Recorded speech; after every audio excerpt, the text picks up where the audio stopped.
Hi guys, my name is Kiki and today I am especially excited about this video because it's my first YouTube request officially that wasn't from my mom or my cousins. Mom, I love you. Sweet cousins, I appreciate your support as well. But this actually came from somebody I don't know and I'm really excited. They asked how I make my corn tostadas and if I could please make a video. So here is that video. Let me tell you, it is a somewhat delicate and complicated process.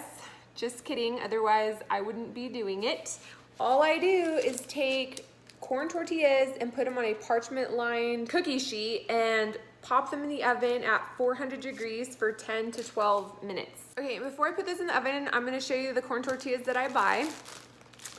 I buy the economy pack from the grocery store. Yes, there's other brands that you can buy at the natural health stores that don't have some of the interesting ingredients that are in there, but I am on a budget and I cannot afford the fancy corn tortillas in the amount that we like to consume them. So economy pack it is for me.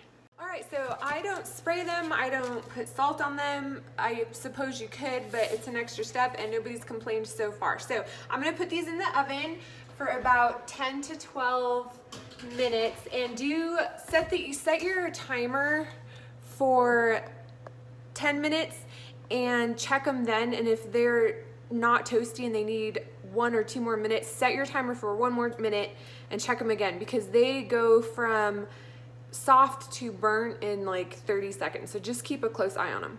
So I just pulled them out of the oven. They took about 11 minutes this time and I get them pulled off really fast. Otherwise they'll keep browning and then I'll put more on and do another batch, but they come out nice and brown. I already started snacking on this one, but they're crispy and perfect. So yeah, we have them as nachos and we dip them in refried beans and cheese sauce. You can make awesome tostadas as well with these and fill it up with rice and beans and tomatoes and lettuce, all sorts of good stuff. Let me know if you give it a try and what you think. And remember, you can find me on Instagram at Plantiful Kiki and Facebook as well.